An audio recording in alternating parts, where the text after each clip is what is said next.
로마서 이제 다시 보기 시작합니다. 14번째 시간이 되겠고요. 이제 오늘부터 2장이 시작되죠.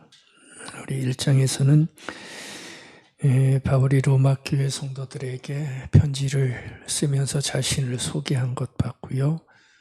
그러면서 복음이 무엇인지, 복음이 얼마나 능력이 있는지 바울이 얘기를 하는 그 장면 우리가 기억하고 있습니다. 그리고 1장 마지막쯤 가서는 하나님을 거부한 사람들의 그 무너진 모습이었죠.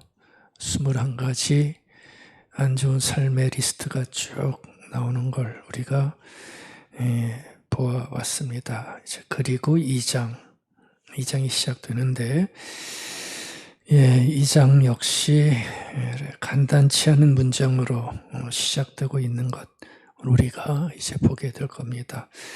2장은 뭐로 시작하지요? 남을 판단하는 사람아, 오늘 설교 제목으로 삼은 그 문장으로 2장이 시작되고 있습니다. 그러므로 남을 판단하는 사람아, 그러니까 1장과 연결되어지고 있다는 거 아시겠죠? 별 생각 없이 들으면 이 말씀 역시 쉽게 넘어갈 수 있는데, 근데 조금만 주의해서 이 말씀을 보게 되면 좀 뜨끔하지 않으십니까? 좀 뜨끔한 문장으로 시작되고 있습니다. 남을 판단하는 사람아, 그렇죠? 우리의 삶에 굉장히 깊게, 넓게, 보편적으로 보여지는 모습을 바울이 여기서 지금 쓰고 있죠. 사실 이 문장 안에, 짧은 문장 안에 제가 있고요.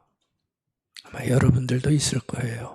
그리고 지금 우리 사회의 고민과 아픔과 상처와 문제가 바로 이 문장 안에 고스란히 들어가 있다는 것 우리가 느낄 수가 있습니다. 지금 바울이 2장을 시작하면서 남을 판단하는 사람아, 어떤 대상이 있겠죠. 누구를 향해서 이렇게 얘기할까요? 남을 판단하는 사람아, 이게 어떤 대상을 향했을 거 아니에요? 지금 바울이 남을 판단하는 사람아 그러면서 부른 대상은 여러 가지 논의가 있습니다. 간단한 문제는 아닌데 그냥 이렇게 보셔도 될 겁니다. 1차적으로는 유대인들, 조금 더 확장해서 말씀드리면 여러분들입니다. 그리스도인들, 그렇죠? 하나님을 믿는 사람들을 향해서 바울이 지금 그렇게 부르고 있는 겁니다. 남을 판단하는 사람아, 굉장히 뜨끔한 얘기를 바울이 느닷없이 2장을 시작하면서 얘기를 하고 있는 거예요. 그러니까 그 당시 문맥으로는 유대인들이죠. 유대인들은 어떤 사람이죠? 율법을 가지고 있고 그래도 우리는 잘 산다 얘기하는 사람들이에요. 왜냐하면 율법 속에서 하나님의 뜻대로 살려고 애쓰는 사람들이잖아요. 그러니까 하나님을 믿는 사람들이었고 누구보다도 자부심이 있는 그런 사람들. 근데 그런 사람들을 향해서 바울이 남을 판단하는 사람아 그렇게 얘기를 하는 거죠. 지금 1장에서 바울은 하나님을 외면하는 이방인들입니다. 그러니까 1장 마지막의 대상은 이방인들, 하나님을 거부하는 사람들이었는데 2장은 반대로 하나님을 인정하고 믿는 유대인들입니다. 근데 1장에서 바울이 이방인들의 무너짐에 대해서 얘기를 했죠. 그런 자들에게 하나님의 진노가 있을 것이다. 아주 무서운 얘기. 바울이 거기서 얘기를 합니다. 근데 그 얘기를 들을 때 한켠에서는 맞아 그러면서 고개를 끄덕이는 사람들이 있었겠죠. 왜? 하나님을 거부하다, 악에 차 있고 교만하고 우매하고 비방하고 이런 사람들이 진노를 받아야죠. 그러니까 그 얘기를 들으면서 맞아. 벌을 받아야지. 하나님의 심판을 받아야지. 그러면서 동조의 박수를 보냈던 그런 유대인들이 아마 있었다는 얘기입니다. 바로 그런 사람들에게 바울이 지금 말하고 있는 거예요. 남을 판단하는 사람아. 그렇죠? 남을 판단하는 사람. 무슨 얘기입니까? 마치 그런 얘기를 들을 때 자신들은 아무 상관이 없는 것처럼, 아무 잘못이 없는 것처럼 그들이 그 사람들을 판단하고 심판하고, 그렇죠? 심판하는 거죠. 나쁜 놈들, 징벌을 받을 사람들, 심판입니다. 그런 것처럼 심판하는데 바울이 볼 때는 아니다. 그 얘기를 지금 하고 있는 거예요. 그 사람들이 교만하고 악독하고 자랑과 무정함으로 가득 차 있다면 결국 무슨 얘기입니까? 너희들도 다르지 않다. 다르지 않다. 똑같다. 조심해라. 이런 얘기를 지금 바울이 하고 있는 바로 그 한 문장입니다. 남을 판단하는 사람아. 그러니까 뜨끔한 얘기를, 속 깊은 얘기를 지금 바울이 던지고 있는 것이요. 우리는 이렇게 겉다르고 속다른 모습을 한 단어로 뭐라고 그러죠? 위선이다 그러죠. 겉은 하나님 믿고 뭐 잘하는 것 같고 막 심판하고 판단하고 뭐 잘못했다 막 이렇게 비난하고 그런데 근데 까서 보면 그렇지 않다는 것이죠. 그걸 우리는 위선이다 그렇게 부르는데 지금 바울은 이 위선을 하나님을 믿는 유대인들을 향해서 정면으로 뭐라 할까요? 찌르고 있는 거나 마찬가지의 말을 지금 하고 있는 겁니다. 그러니까 이 한마디로 아마 이 사람들은 좀 들을 수 있는 사람들이겠죠. 그 사람들은 아마 정신이 바짝 났을 거예요. 야, 역시 바울 만만치 않구나. 바울 만만치 않구나. 왜냐하면 바울은 지금 사실 로마서를 왜 썼다고 그랬죠? 자기 좀 도와달라. 나 당신한테 갈 거다. 라고 바울이 편지를 썼잖아요. 그런데 그럼에도 복음을 얘기를 하면서 바울은 굉장히 단호한 거예요. 그러니까 할 말은 하는 거죠. 왜냐하면 복음을 가르쳐줘야 되니까. 그러니까 바울은 진리 앞에서 굉장히 단호하고요. 인간적인 관계로 적당히 넘어가지 않고 있는 모습을 우리가 이 문장에서 발견할 수가 있어요. 근데 이 한 문장을 좀 넓게 확장하면 이렇게 남을 판단하는 사람이라는 그 안에 사실 우리 모두가 들어있다는 것을 먼저 발견하고 보게 되면 이게 보통 문장이 아니라는 것을 알게 될 수 있습니다. 그러니까 이 판단의 문제, 심판의 문제는 바울은 유대인들을 향해서 얘기를 했지만 사실은 오늘 우리의 문제일 수 있다는 것, 그것을 한번 같이 좀 봤으면 좋겠습니다. 우리 3절 한번 다시 볼까요? 3절이 이렇게 쓰지요. 이런 일을 행하는 자를, 이런 일이 뭐지요? 1장 마지막에 나왔던 21가지 기억나세요? 얼른 한번 찾아보세요. 마지막에 어떤 게 나왔나 21가지 제가 그때 다 설명해 드렸잖아요. 그런 일을 행하는 자를 판단하고도, 이 판단이라는 말은 여기서 심판입니다.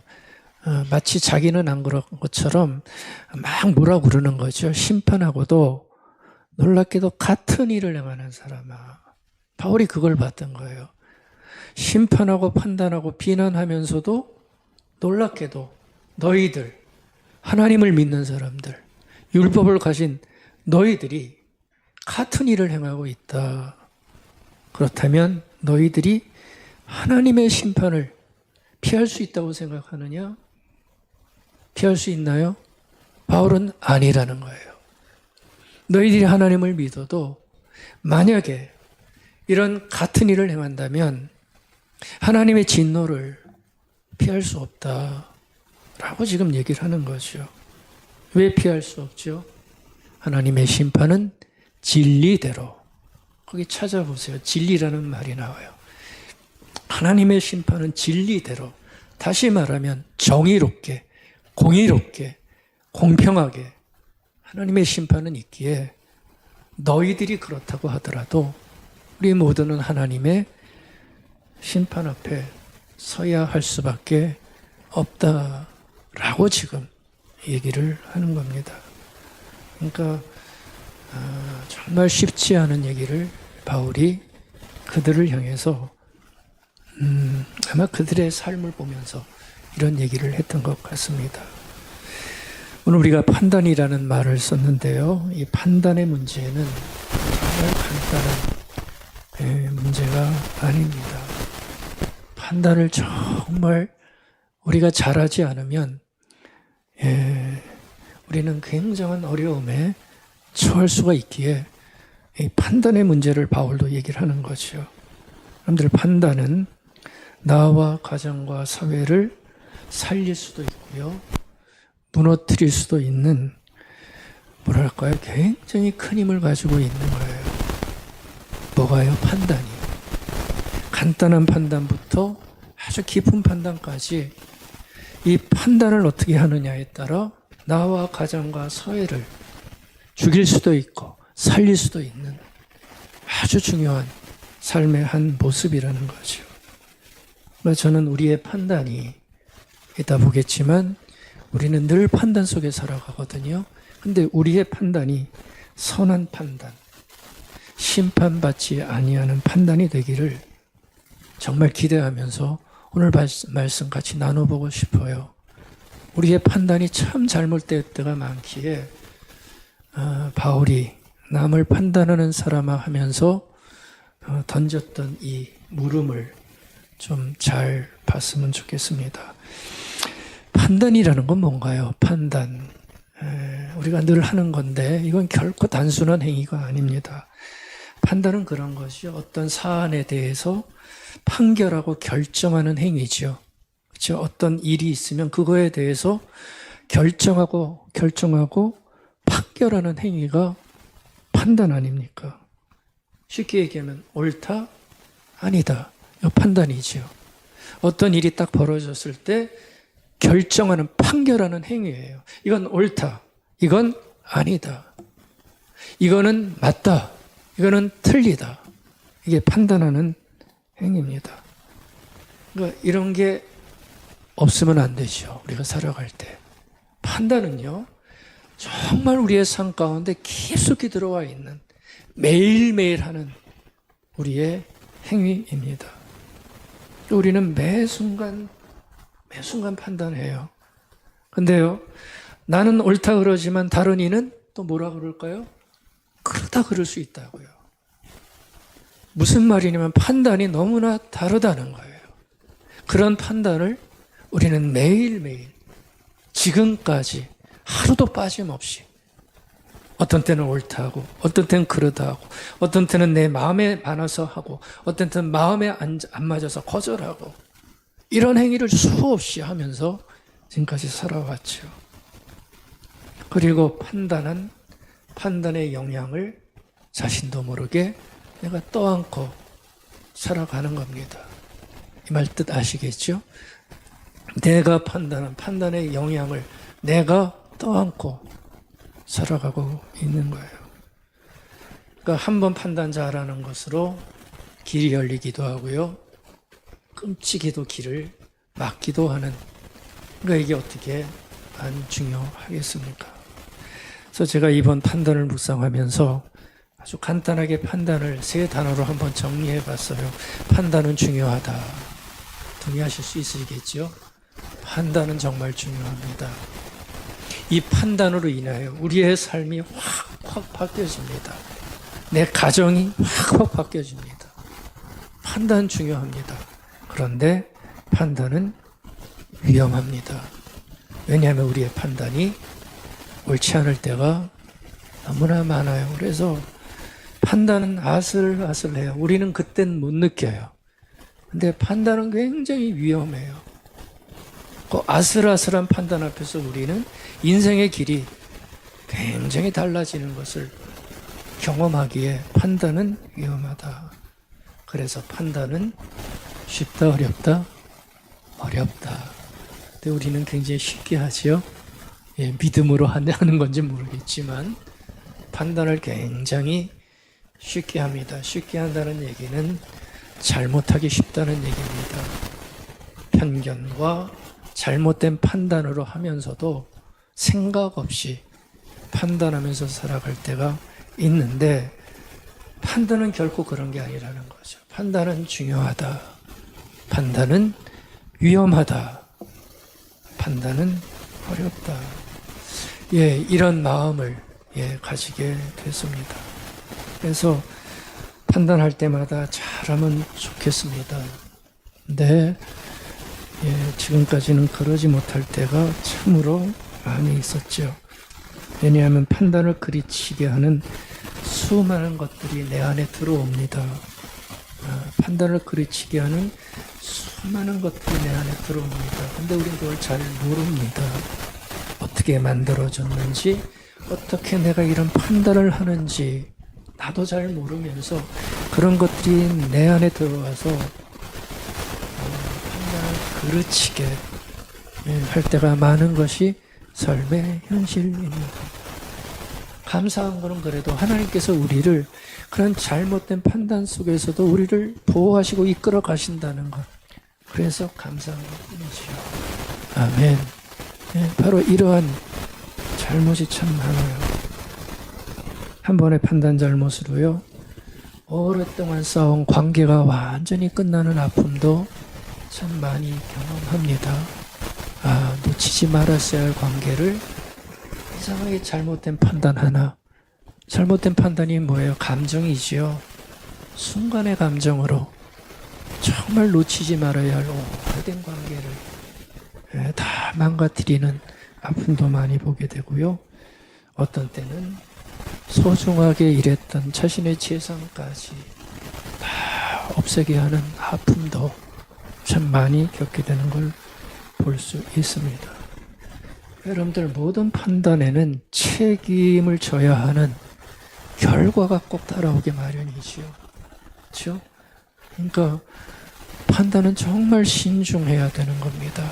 깊어져야 합니다. 왜냐하면 책임을 져야 하는 결과가 내가 져야 되기에 쉽게 판단하면 결국은 자기가 아픔을 겪을 수밖에 없어요.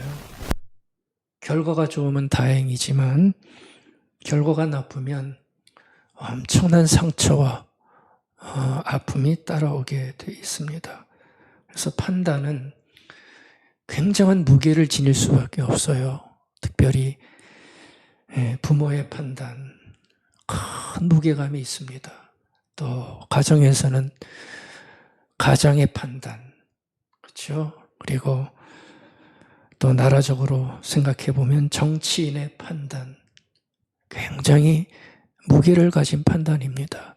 어떻게 하느냐에 따라 주변의 사람들이 영향을 받지 않을 수가 없어요. 제가 간단히 판단에 대해서 얘기를 했지만, 그래서 판단은 정말 함부로 하면 안 된다는 것. 다시 한번 판단이라는 문장을 보면서 우리가 좀 생각을 했으면 좋겠습니다. 신중해야 되고요. 또 하나, 겸손해야 됩니다.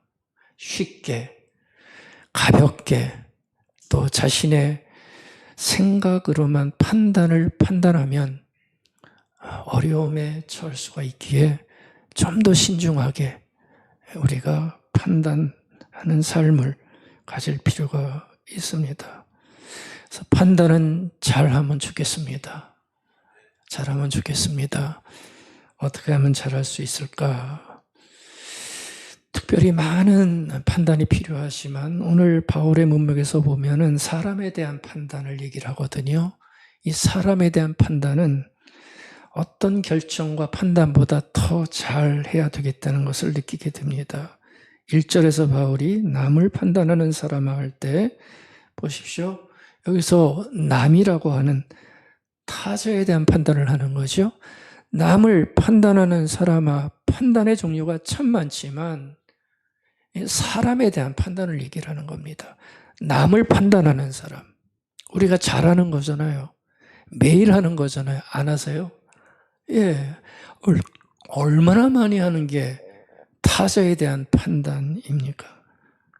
근데 이 판단을 정말 잘해야 된다는 거예요. 특별히 하나님을 믿는 사람들, 유대인들, 그리스도인들 정말 잘하지 않으면 어려움에 빠질 수밖에 없다는 거 바울이 지금 지적하고 있는 거거든요.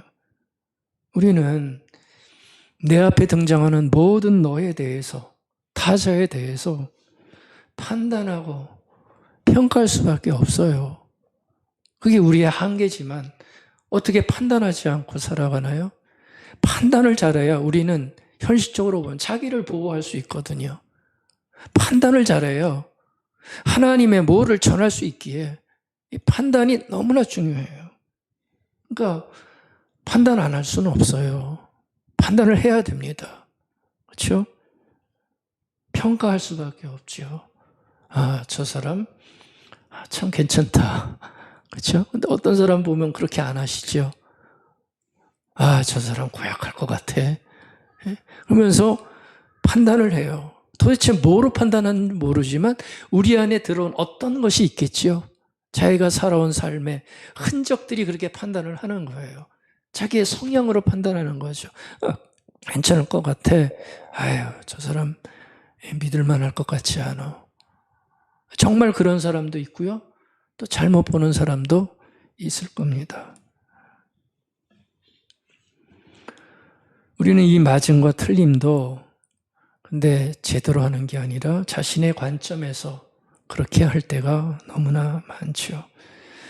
그러니까 우리는 판단이 정당하려면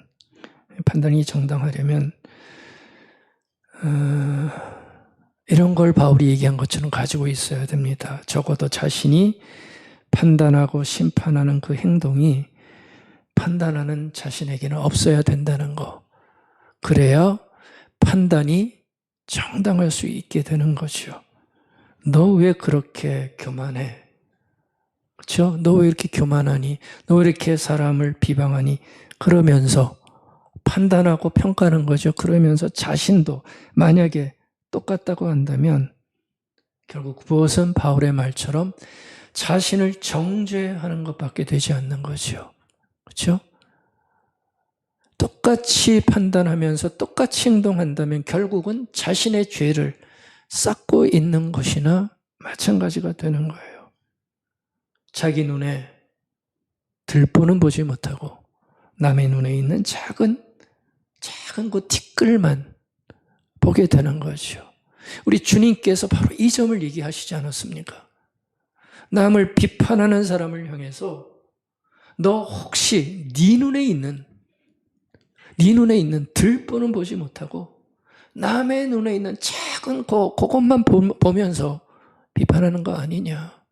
근데 맞거든요. 우리가 그렇거든요.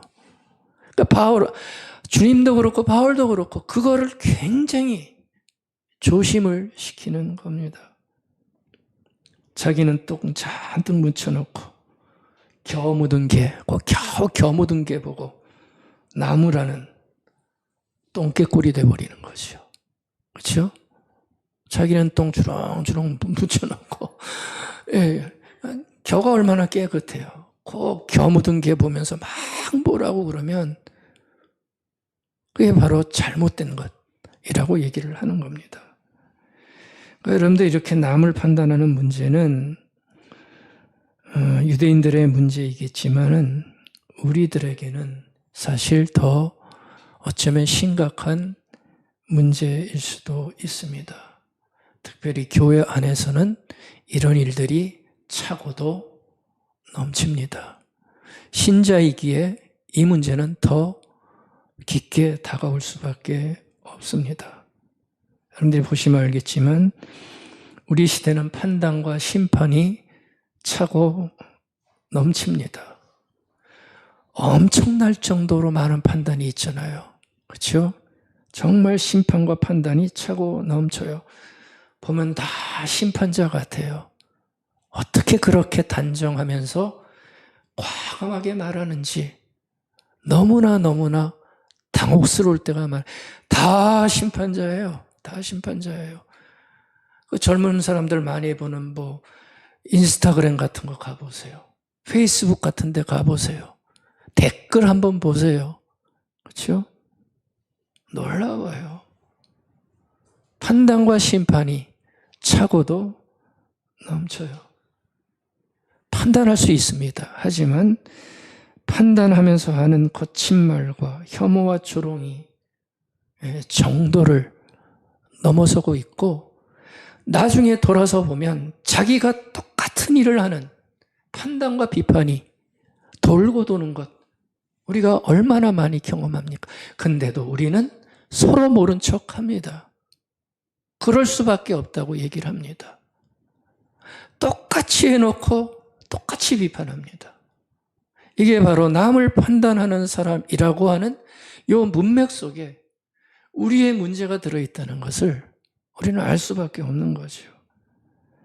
그러니까 판단의 위험은 뭐냐 하면 타인을 정죄하고 심판하면서 정작 자신의 어둠과 자신의 죄는 외면하는 것.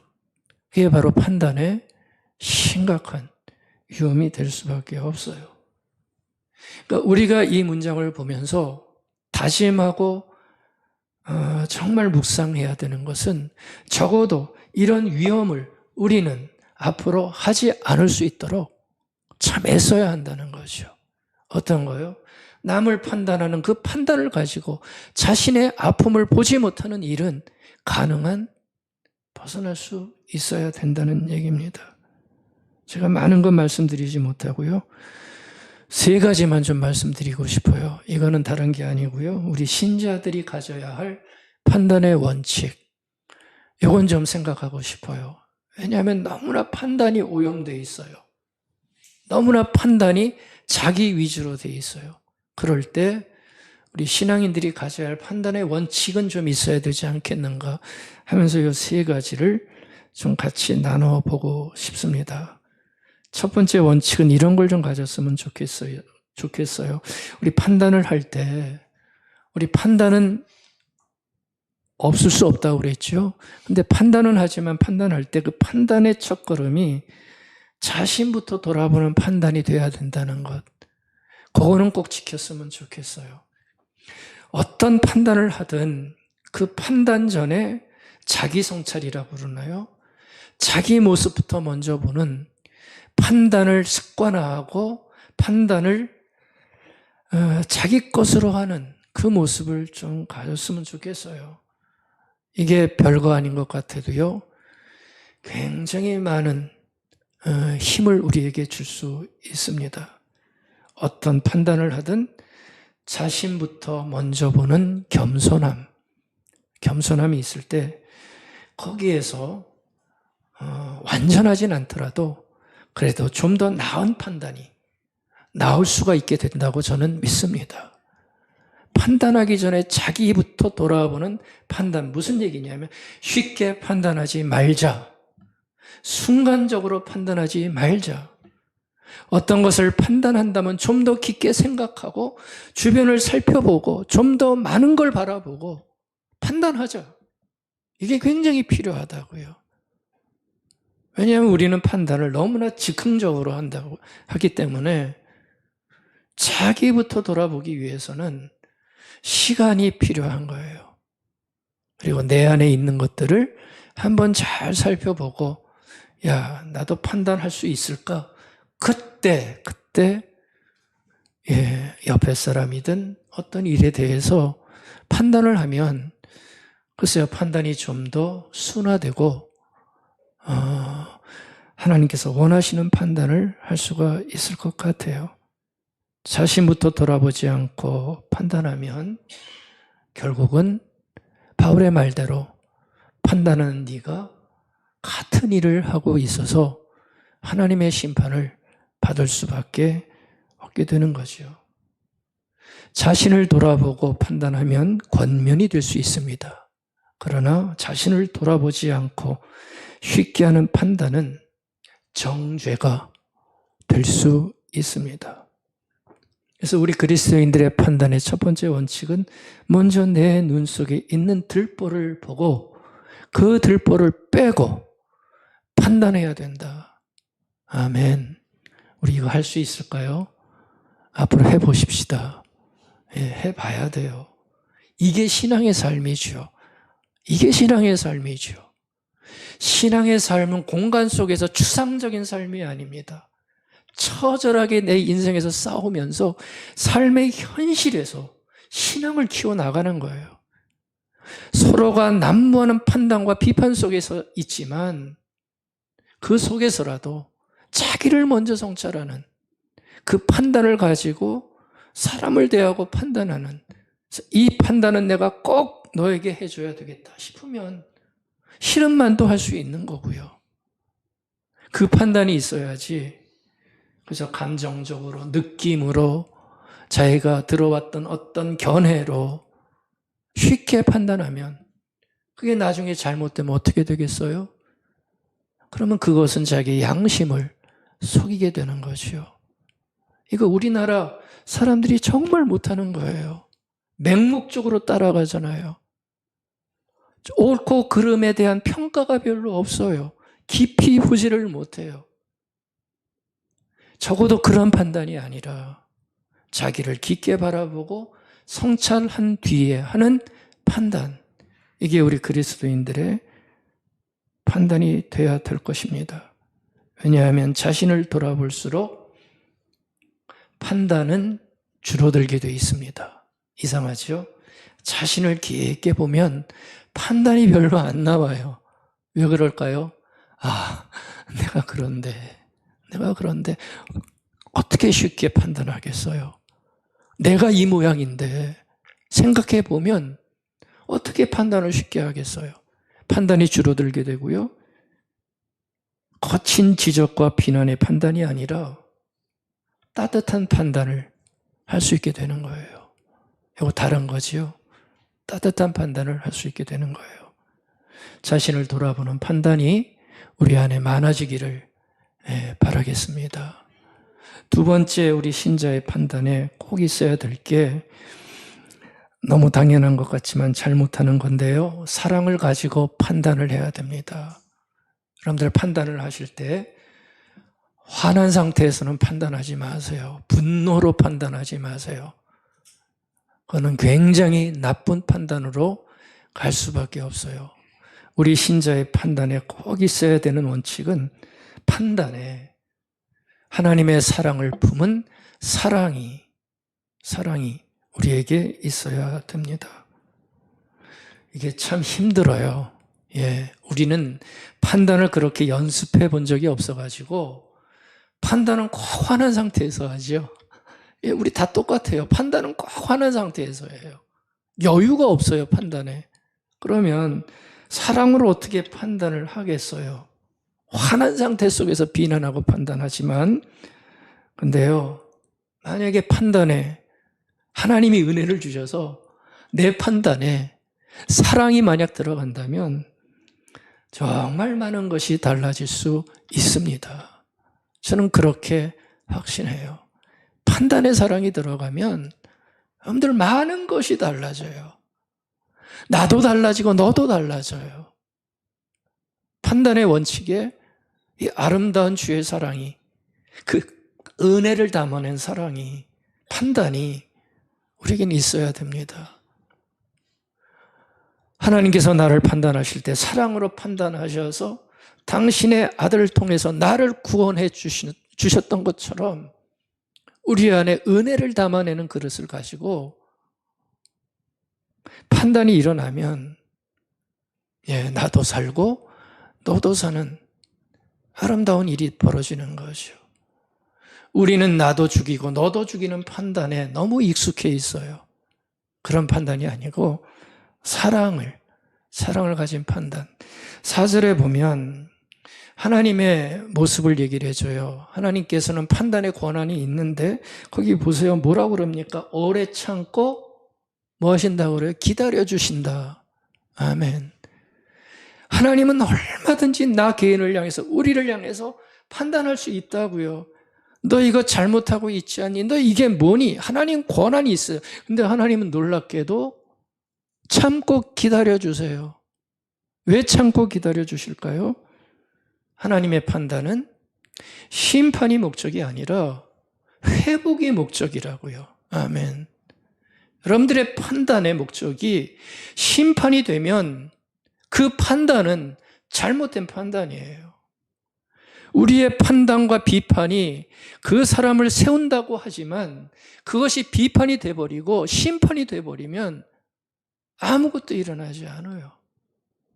하나님처럼 참고 기다리는 이유가 판단이 있지만 회복시키기 위해서 하나님은 할 얘기도 꾹 참고 계시는 거예요. 왜요? 돌아오기를 바라시는 거죠.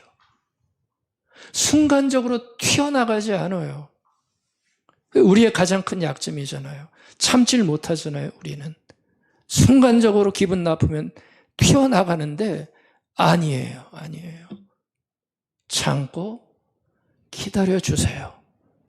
이게 사랑으로 판단하시는 거죠. 왜요? 회복이 필요하니까. 여러분들 사랑으로 판단한다는 거 말처럼 쉽지 않습니다. 나를 누를 때가 필요하고 내가 오랫동안 쌓았던 나의 성품까지도 교정해야 되는 그 모습이 필요하기에 쉽지 않습니다. 그러나 우리의 판단 가운데 회복이 목적이라면 우리는 사랑을 품고 참고 기다리며 판단하는 그 모습을 가질 때 정말 회복되어지는 아름다운 역사가 일어날 수가 있는 거죠. 여러분들 판단은, 우리의 판단은 살리기 위한 판단이 돼야지 죽이기 위한 판단이 되면 안 됩니다. 그러니까 이게 신자의 판단이 가지는 아름다운 삶의 모습이죠. 그러니까 회복시키려는 마음을 가지고 판단할 때 판단을 통해 살아나는 겁니다. 판단의 사랑이 없으면 놀랍게도 그 판단은 독이 돼서 죽이게 만드는 거예요. 여러분들은 어떤 판단이 많으세요? 어떤 판단을 많이 보세요? 어떤 판단을 많이 보세요? 판단에 사랑이 많은가요? 아니면 비난과 조롱이 많은가요? 다 아시죠? 판단에는 사랑이 필요합니다. 그러면 화해가 일어나지만 사랑이 없으면 분쟁과 갈등과 싸움밖에 남지 않습니다. 우리의 판단에 사랑이 있기를 바라겠습니다. 사랑이 있기를 바라겠습니다. 사랑이 있기 위해서는 여러분들 하나님을 꼭 신뢰하시기 바랍니다. 하나님을 향한 신뢰가 있어야 사랑을 가지고 판단할 수 있어요. 하나님에 대한 뭐를 신뢰하는 겁니까? 하나님께서 틀림없이 인도해 주실 거야 라고 하는 그 믿음을 가져야 사랑에 판단을 할 수가 있는 거예요. 하나님에 대해서 흔들리면 판단의 사랑을 가지기가 굉장히 어렵습니다. 두 번째 원칙 한번 기억해 두십시다. 세 번째 신자의 판단의 원칙은 참 중요한 원칙이죠. 하나님의 시선과 하나님의 뜻을 가지고 우리가 판단할 수 있어야 됩니다. 그렇죠? 이게 우리 신자들에게 가장 중요한 원칙일 수 있어요. 하나님의 시선과 하나님의 뜻을 가지고 우리가 판단을 해야 한다는 겁니다. 우리의 판단은 다 뭐로 하죠? 뭘 가지고 판단합니까? 내 뜻, 그렇죠? 내 감정, 내가 받은 나의 어떤 삶의 흔적들, 그걸 가지고 우리는 판단을 하는 거예요. 그래서 그걸로 기분 나빠하고 그걸로 차이를 만들어내는데, 근데 우리 신앙인들의 판단에서 가장 중요한 것은 하나님이 어떻게 보시는가, 하나님의 뜻을 가지고 판단할 수 있어야 되는 겁니다. 이런 시선을 좀 가졌으면 좋겠어요. 우리 신자들에게 판단은 옳고 그름을 가르는 행동 이전에, 잘 들으십시오. 옳고 그름을 판단하는 행동 이전에 하나님의 뜻에 따라 하나님의 자비와 정의를 실현하는 수단이 판단이어야 한다는 겁니다. 우리의 판단은 하나에 고정되어 있어요. 옳고 그른 거, 마음에 맞는 거, 틀리는 거, 여기가 판단의 끝이에요. 근데 우리 신자의 판단은 하나님의 자비와 은혜를 실현하는 도구로서 판단을 사용해야 된다는 것이요. 그러니까 그 판단을 통해서 사람을 살려내야 되는 거예요. 그게 우리의 판단이 가지는 궁극적인 지향점이 되어야 되는 겁니다. 여러분들, 판단에는 두 가지 판단이 있어요. 하나님의 판단이 있고 사람의 판단이 있겠죠. 자, 두 가지 판단 중에서 어떤 판단이 온전한 판단일까요? 모르세요? 하나님의 판단이 완벽한 판단이에요. 인간의 판단은 오류가 너무 많아요. 때가 너무 많이 끼어 있어요. 이건 아니라고 하시면 안 돼요. 아무리 내가 옳다고 생각해도, 내가 내 경험으로 내가 다 맞다고 생각해도 인간의 판단에는 잘못된 것들이 끼어 있을 수밖에 없어요. 그럴 때는 어떻게 해야 됩니까?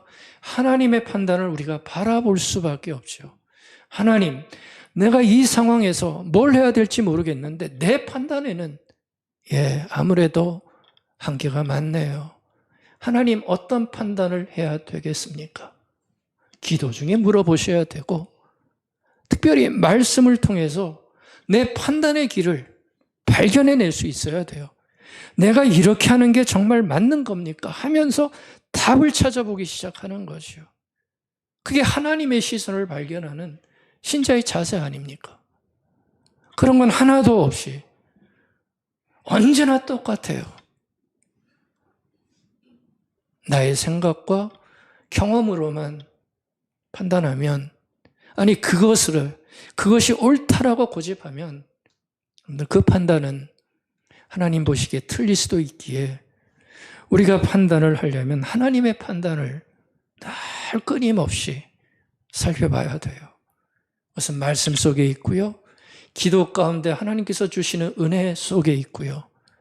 특별히 성령의 인도하심이 우리에게 있기에 우리는 바른 판단을 할 수 있도록 하나님의 마음과 뜻을 우리의 판단 중에 꼭 가질 수 있어야 됩니다. 여러분들, 솔로몬의 판단 기억나세요? 솔로몬이 왕 된 다음에 재판을 많이 하죠. 근데 어느 날 두 여자가 왔지요. 창기였다고 그래요. 근데 공교롭게 둘 다 아이 하나씩을 갖고 있었어요. 그래서 어느 날 왔는데 한 아이가 죽자 두 여자가, 엄마지요, 싸우기 시작하지요. 서로 자기 아기라고 막 고집하기 시작해요. 그래서 솔로몬에게 오죠.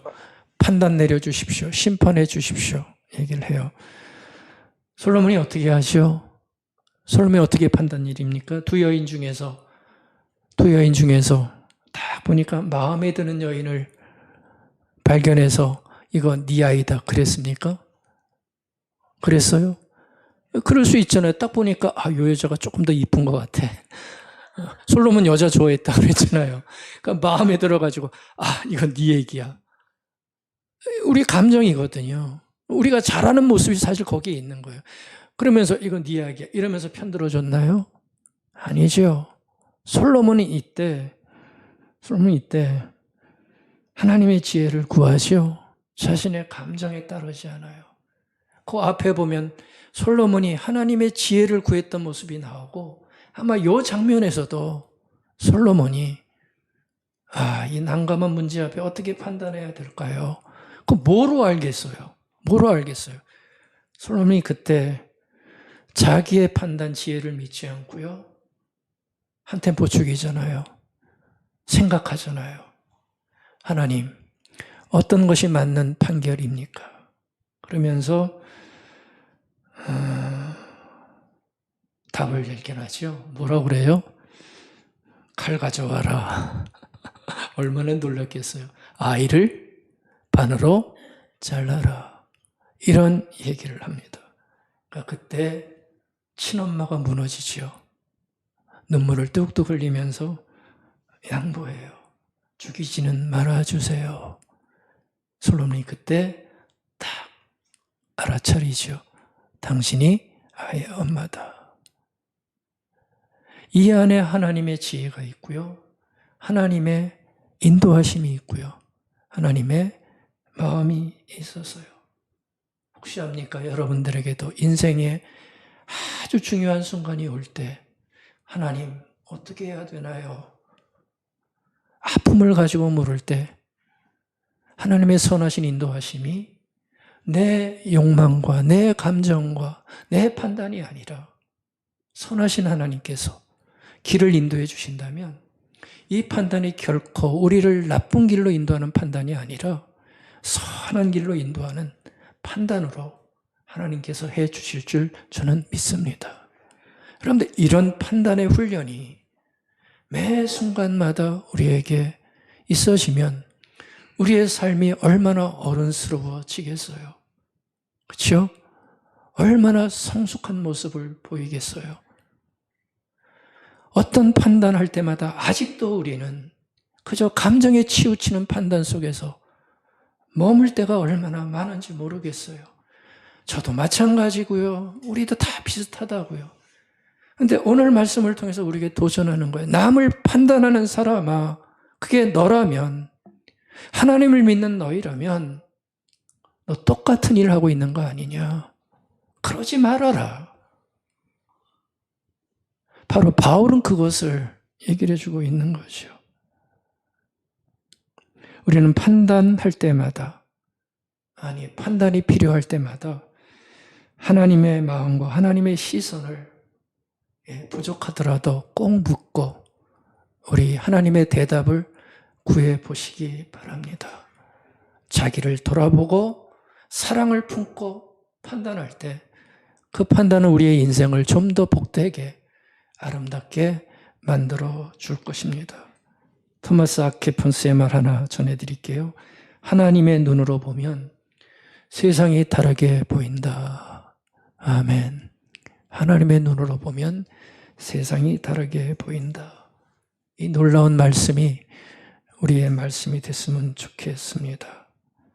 하나님의 시선이 판단 안에 들어올 때 판단은 상대를 정죄하는 칼이 아니라 하나님의 뜻을 드러내는 아름다운 거울이 될 수 있습니다. 말씀 맺겠습니다. 판단을 잘하는 것이 신자의 실력입니다. 이 실력 우리 꼭 키우십시다. 우리의 삶이 훨씬 복되고 아름답고 성숙해질 수 있습니다. 이 성숙함이 여러분들의 가정과 개인에게 충만하기를 오늘 아침 축복하고 바라겠습니다.